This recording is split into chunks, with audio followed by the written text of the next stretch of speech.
días. Algunos trabajadores ya lo percibieron, ya lo cobraron en estos últimos días, pero lo que va a suceder es de qué manera, si esto se percibe, si esto se recibe, bueno, cómo administrarlo de la mejor manera para que rinda más. ¿Cómo lo hacemos? Que claro, estamos ya en la mitad de diciembre, muchas preguntas que llegan y Juan Guido Yacaglia lo vamos a trabajar, ¿verdad?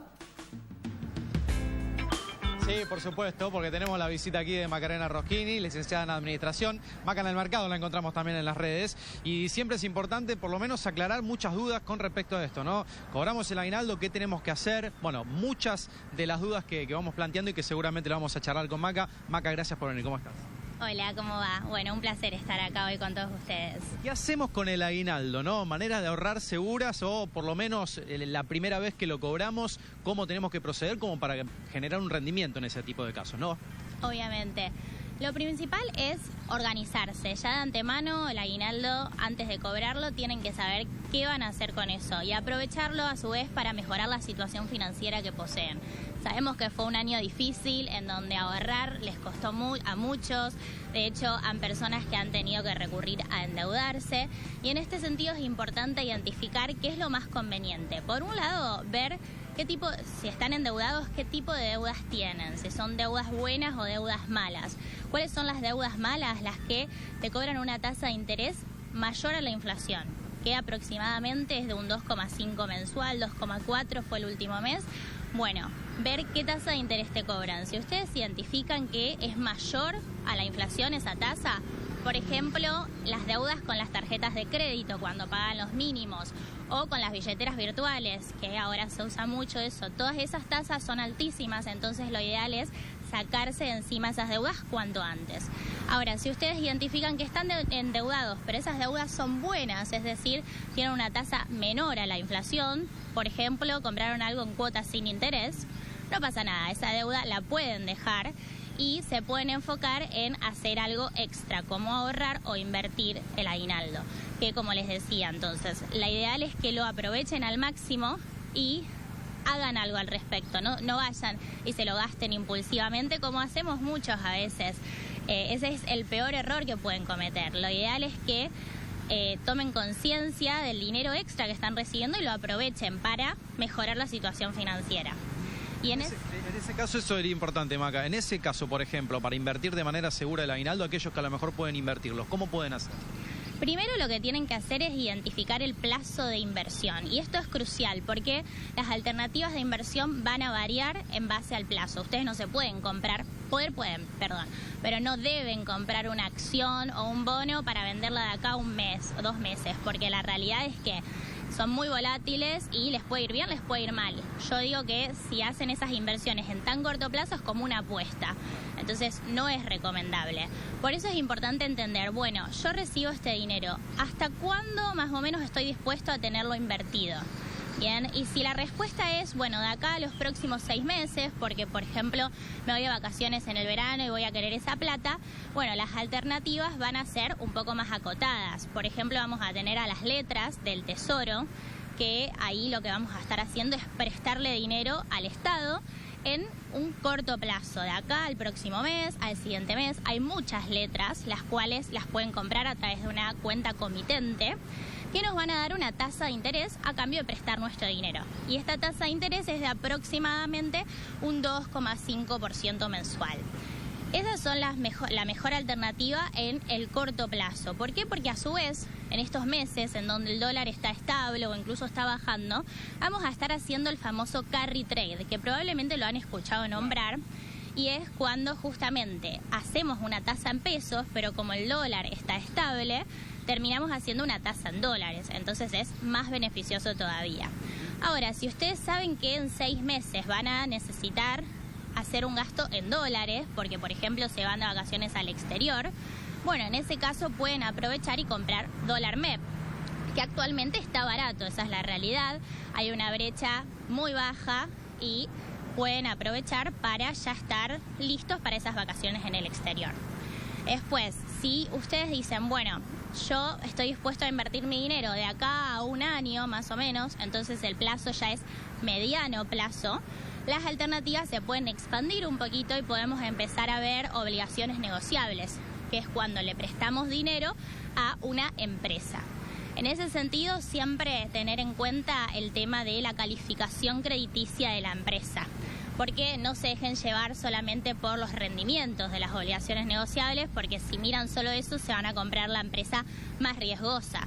Y no es la idea, justamente porque es dinero que de acá a un año más o menos lo van a necesitar, entonces la idea no es arriesgar demasiado. Y ahora, si ustedes dicen, bueno, no, yo el dinero lo puedo dejar ahí invertido a largo plazo, de acá a un par de años, ahí sí las alternativas son mucho más extensas, son todas las alternativas del mercado, y acá es importante identificar su perfil de inversor. Bien, es decir, qué aversión al riesgo tienen. En finanzas hay una relación riesgo-rentabilidad, que cuanto más riesgo asume una persona, más rentabilidad tiene. Y el perfil de inversor es tratar de encontrar esa medida justa de riesgo y rentabilidad. Un inversor conservador es aquel que quiere afrontar poco riesgo y a cambio va a tener un menor rendimiento, pero bueno, por lo menos él puede dormir tranquilo, ¿no? Y un inversor más agresivo va a ser aquel que dice, yo quiero ganar, no importa qué pasa.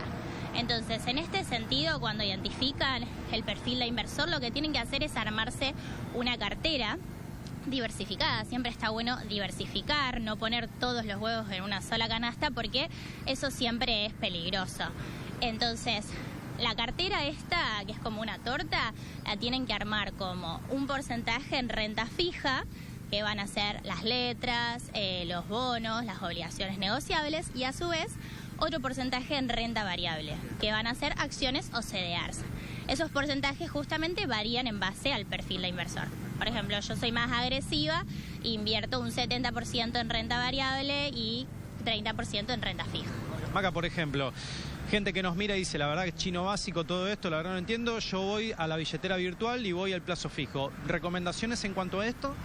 No, la realidad es que estas dos alternativas en el corto plazo pueden servir. La billetera virtual no es más que, no nos sirve más que para generar un mini rendimiento día a día. Está bueno, por ejemplo, si yo cobré el aguinaldo y todavía no estoy decidido qué voy a hacer, o tengo un gasto pronto, en los próximos días, bueno, ahí sí sirve el fondo Money Market, la billetera virtual.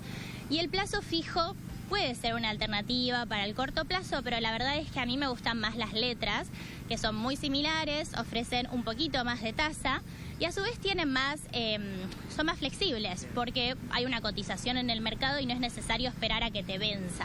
Vos, si te cansaste o necesitas el dinero, salís y lo vendés en el mercado. Tenemos algunas deudas, tenemos fin de año. ¿Cómo podemos equilibrar de alguna manera, pagar aunque sea algunas deudas, y que también podamos tener o podamos ahorrarnos un poquito también de ese aguinaldo? Mira, la verdad es que si hay deudas malas, como dije al principio, yo creo que lo ideal es sacártelas de encima al 100%, sin importar, este costo de oportunidad de decir, che, pero si lo invierto, no le gano. La verdad es que las deudas malas es como que poco a poco son silenciosas, pero te van comiendo, porque los intereses son altos y la realidad es que te perjudican la situación financiera. Entonces, cuanto antes te la sacás de encima, mejor. Obviamente, si sobra algo después de cancelar esas deudas, sí, invertirlo. Hay mucha gente que nos mira y dice, yo no tengo aguinaldo, trato de llegar a fin de mes como puedo, y se vienen las fiestas, todo lo que compete, si hay muchas veces diciembre. ¿Qué recomendaciones le damos a aquellas personas que a lo mejor no tienen aguinaldo y que tienen que estirar también un poquito el mango?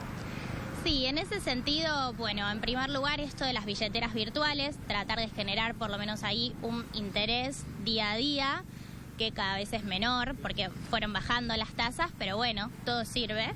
Por otro lado, tratar de encontrar ofertas, buscar promociones bancarias y aprovechar absolutamente todo, porque, como dijimos al principio, la realidad es que la situación económica está complicada, poco a poco se empieza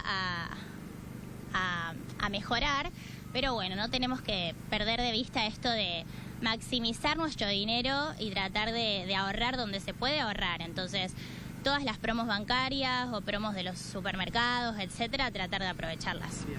¿Se puede generar, aunque no tengamos aguinaldo, por ejemplo, generar nuestro propio aguinaldo?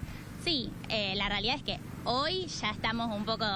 Está complicado, ya es tarde, ¿no? Pero la idea es que si ustedes, por ejemplo, son autónomos, entonces no cobran un aguinaldo, lo que pueden hacer es planificarlo de antemano y generar un ingreso extra o invertir el dinero que van pudiendo ahorrar mes a mes para después en diciembre, en junio, tratar de obtener ese aguinaldo. Y por ejemplo, si ustedes son autónomos y cobran, no sé, honorarios, lo pueden incluir ahí mismo, si tienen la posibilidad de fijar su propia tarifa. Excelente. Maca, ¿cómo te encontramos en las redes? Como @Maca en el mercado, tanto en Instagram como en TikTok. Ahí subo videos todos los días explicando las noticias financieras, que es muy importante estar al tanto, también educando financieramente, porque bueno, yo considero que es clave entender de finanzas. A veces uno dice, bueno, a mí no me gusta, hacé todo vos, al asesor, pero la realidad es que nadie va a manejar el dinero mejor que ustedes y todos manejan dinero. Entonces es súper importante que se tomen un tiempito de entender lo básico de finanzas. Realmente yo en mis redes, el público son ustedes, la gente que tiene que entender un poco de finanzas, pero sé que no les gusta y bueno, trato de hacerlo lo más liviano posible para que puedan entenderlo y de esa manera mejorar su situación financiera, porque como les dije, nadie va a manejar el dinero mejor que ustedes, por lo menos ese pasito inicial, y si después ven que los excede o no se quieren meter en las acciones, bonos, la volatilidad del mercado y todo ese lío, bueno, pueden buscar a un profesional.